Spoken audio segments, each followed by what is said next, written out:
26 তারিখে মুসলিম মুসলিম পার্সোনাল ল বোর্ডের নেতৃত্বে ব্রিগেডের সভা ডাকছেন এই ওয়াকফ বিলের বিরুদ্ধে।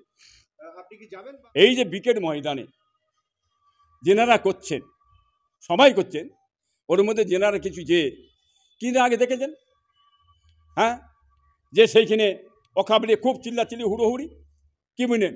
এই রাজ্য সরকার বলেছে আমি এখন ক্ষমতায় যে আসতে পারি ওয়াকফ সম্পদ ফিরিয়ে দেবো, কি বুঝলেন? আজকে এদের মুখ থেকে যেনারা করছেন কয়েক আছে তাদের মুখে তো বাবা এইসব কথা বেরোয় না, তারা চুপ ছিল অনেক কিছু ব্যাপার।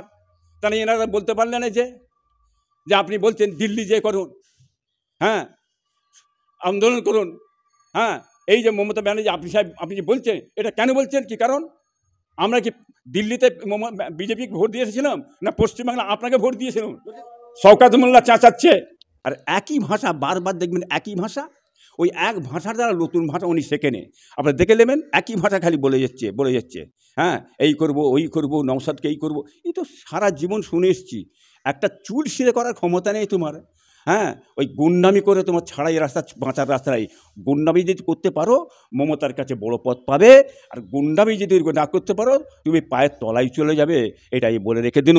আপনারা দেখবেন আগামীতে ফেরাদ হাকিম লোকদের চেঁচাচ্ছে ওয়াকফ বলে, আর ওই জায়গায় আমার ভাইপো নওশাদ আইএসএফ থেকে সে ওই একই ইস্যু অন্য কিছু নয়, ওই একই ওয়াকফ সম্পদ, কি বুঝলেন, সেটা নিয়ে চেঁচাচ্ছে। আর আপনি যে প্রশাসন পুলিশকে নিয়ে মারপিট, হ্যাঁ, কি ধরনের মারছেন, কি ধরনের অত্যাচার করছেন, কি ধরনের দিচ্ছাচার করছেন, মানুষ বাংলার মানুষ কি দেখতে পাচ্ছে না, বুঝতে পারে না। তাহলে এইখানে তো আপনার মানে মনের ভিতরে কী আছে সেটা তো আমরা বুঝতেই পারছি, হ্যাঁ, সেটা তো বাংলা মানুষ বুঝতে পারছে। এটা জবাব কিন্তু আগামীতে বাংলার মানুষ দিয়ে দেবে। আপনার দ্বিচারিতা, আপনার চক্রান্ত, কি বলেন, আস্তে আস্তে সব ফাঁস হয়ে যাচ্ছে, মানুষ বুঝতে পারছে। আপনার এই গুন্ডা বাহিনী, তুলাবাজি, হ্যাঁ, এই মানুষ কিভাবে করতে চাইছে না চাইছে সে মানুষ বুঝতে পেরে গেছে। বলতে গেলে খুব খারাপ লাগে, এরা 2,500 টাকার লিবার লোভে, কি বুঝলেন, এই লোভে যে চেয়ারে যে বসে গেল, বেশে যে বেজ্জুতিটা হয়েছে, হ্যাঁ, সমস্ত ইমাম আলিমদের যে বেজ্জুতিটা হয়েছে এটা বাংলার মানুষ দেখছে, ঘৃণা করছে আজ, হ্যাঁ। আজকে আপনি বলছেন ইমাম মুয়াজ্জিন এদের বলছেন দিল্লি যে আপনারা আন্দোলন করুন 2,500 টাকা ভাতা দিয়ে, কেন দিল্লি কেন আন্দোলন করতে যাবে, হ্যাঁ? আপনি জানেন না, আপনি লিখিত দেন না, আপনি তো আন্দোলন করতে পারেন। পশ্চিমবাংলার মুখ্যমন্ত্রী আপনি, আপনাকে সকালে মিলে বিশ্বাস করে ভোট দিয়েছে, আপনি আমাদের জন্য কি করেছেন, মুসলমানদের জন্য কি করেছেন, মুসলমানদের জন্য কটা আপনি দিল্লিতে চিঠি দিয়েছেন? আপনারা যে চাচান না কেন, আপনার দলকে নিয়ে দিল্লি যে চাচান না কেন, চাচান না দেখি আপনি এদের পাঠাচ্ছেন কেন, ইমাম মুয়াজ্জিন থেকে পাঠাচ্ছেন?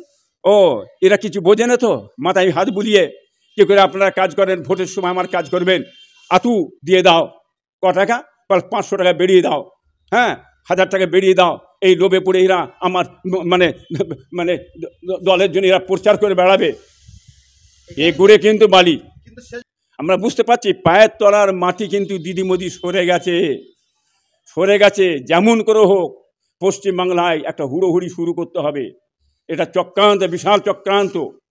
তবে আমি বলতে চাই বাংলার মানুষকে আপনারা আন্দোলন করবেন, প্রতিবাদ করবেন। আমার সম্পদ, আমার খুন, আমার ইমান, ওয়াকফের সম্পদ কিনেন, এটা আল্লাহর নামে দেওয়া হয়েছে। আপনারা ধীরে সুস্থে ভারতের সংবিধান আইন মেনে আপনারা চালিয়ে যান, কারো বাবার ক্ষমতা নেই রুখতে পারে বলে চ্যালেঞ্জ করে বলছি, চালিয়ে যান, আমরা পাশে আছি।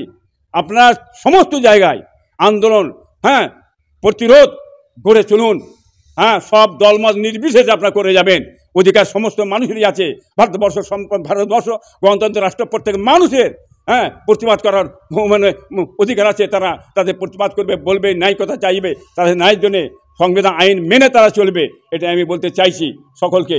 অতএব জাতি ধর্ম বর্ণ নির্বিশেষে আপনারা মিলিতভাবে আন্দোলন করে চলুন, এর পাশে আমরা আছি, পীর সাহেবরা আমরা আছি, এটা ভাববেন না আমরা নেই, এটা ভাববেন না। এই যে 26 তারিখে মুসলিম পার্সোনাল ল বোর্ডের নেতৃত্বে ব্রিগেডের সভা ডাকছেন এই ওয়াকফ বিলের বিরুদ্ধে, আপনি কি যাবেন বা কি সভা সম্পর্কে আপনি কি বলবেন? দেখুন কি বলবো, আন্দোলন করতে আমি মানা করছি না, বলেছি এখনও বলছি আন্দোলন চারিদিকে হবে, এই যে ব্রিগেড ময়দানে যেনারা করছেন, সবাই করছেন, ওর মধ্যে যেনারা কিছু যে কিন্তু আগে দেখেছেন, হ্যাঁ, যে সেইখানে অকাবলে খুব চিল্লাচিল্লি হুড়োহুড়ি, কি বুঝলেন, এই রাজ্য সরকার বলেছে আমি এখন ক্ষমতায় যে আসতে পারি অকাপ সম্পদ ফিরিয়ে দেবো, কি বুঝলেন। আজকে এদের মুখ থেকে যেনারা করছেন কয়েকটি আছে, তাদের মুখে তো বাবা এইসব কথা বেরোয় না, তারা চুপ ছিল অনেক কিছু ব্যাপার। তাহলে এনারা বলতে পারলেন না যে আপনি বলছেন দিল্লি যে করুন, হ্যাঁ, আন্দোলন করুন, হ্যাঁ, এই যে মমতা ব্যানার্জি আপনি যে বলছেন, এটা কেন বলছেন, কি কারণ? আমরা কি দিল্লিতে বিজেপি ভোট দিয়ে এসেছিলাম, না পশ্চিমবাংলা আপনাকে ভোট দিয়েছিলাম? হ্যাঁ, যান ওখানে আন্দোলন করুন, মুখ্য প্রধানমন্ত্রীর কাছে সমাধান, প্রধানমন্ত্রীর সাথে দেখা করুন। তাহলে আমরা ভোট দিলাম তৃণমূলকে, তাহলে তৃণমূলের লোকগুলো যাবে না, তৃণমূলের সংসদ মন্ত্রীরা যাবে না, আমরা গিয়ে বলবো প্রধানমন্ত্রীকে? এটাই তো ব্যাপার। তৃণমূল, এটা যে প্রধানমন্ত্রী তৃণমূল যে বলবে, আমরা তো ভোট আপনাকে দিচ্ছি, এখানে আমরা তো বিজেপিকে ভোট দিই না, মুসলমান তো ভোট বিজেপিকে দেয়নি, হ্যাঁ, আর দেবে না, কোনোদিন দেবে না তো এই ভোটটা। অর্থাৎ আপনি আমাকে যেতে সেখানে বলছেন কেন?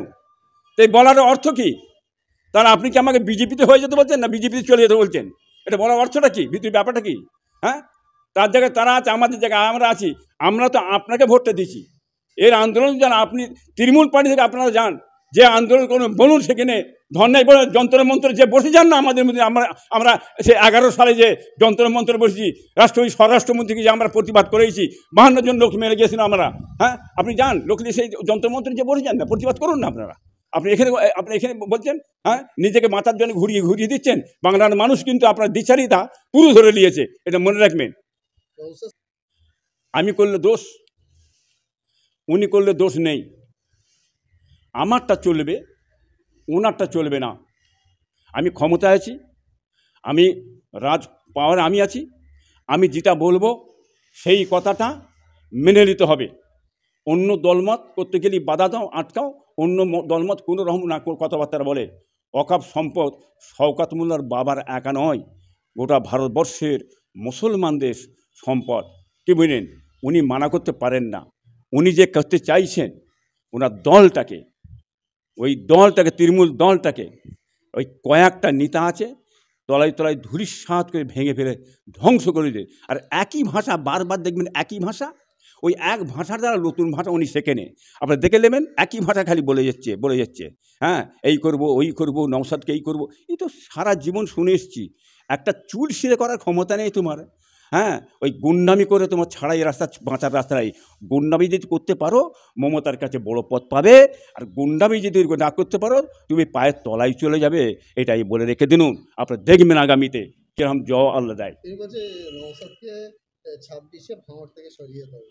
সারা জীবন তো সরিয়ে, ও তো সবাইকে সরিয়ে দিচ্ছে, হ্যাঁ, উনি বিরাট তো হুনু, বিরাট ব্যাপার তো, সকলকে তো সরিয়ে দিচ্ছে, কি বুঝলেন, বুঝতে পারছেন না? হ্যাঁ, ওনাকে যেতে বলুন না, ওনাকে প্রশাসনটা সরিয়ে দিয়ে একা যেতে বলুন না, কেমন মায়ের দুধ খেয়েছে দেখি, উনি কেন আরও নেতাদের ঘরে বলুন না প্রশাসন সরিয়ে যেতে, কেমন সরিয়ে দেবে, হ্যাঁ, তাকেই সরিয়ে ফেলবে বাংলার মানুষ, কি বুঝলেন, এটা লিখে রেখে দেবেন। অতএব এত বার ভালো নয়, মনে রাখবেন। রাজনীতি করছে, রাজনীতি করুন, মানুষের অধিকার যেটা আছে, মানুষের প্রত্যেকটা জাতি ধর্ম নির্বিশেষে, হ্যাঁ, সকলে, সিপিএম, কংগ্রেস, হ্যাঁ, আরএসপি, হ্যাঁ, সব দলমতের অধিকার আছে প্রতিবাদ করার, নাই কথা বলার। আপনি একজনকে দেবেন না, করতে দেবেন না, মারবেন আর মিথ্যে করে চাপাবেন ঘাড়ে, না, সে মানুষ দেখতে পাচ্ছে, হ্যাঁ, এত মারধর করেছেন আপনি, পুলিশ কী করছে না করছে বাংলার মানুষ শুনে ছি করছে, ছি করছে। আর প্রশাসন বিভাগ আমরা কত শ্রদ্ধা করি, ভালোবাসি তাদের ঘরে, তারা ন্যায় পথে চলবে, সুষ্ঠু কাজ, সমাজের কাজ করবে, অন্যায় কাজ তারা বাধা দেবে, হ্যাঁ, একটা শ্রেণীর উপরই, কি বুঝলেন, আপনি মারধর করছেন, পিটছেন, এটা বাংলার মানুষ কিন্তু মেনে নেবেন, দেখতে পাচ্ছে আপনারা কী করছে।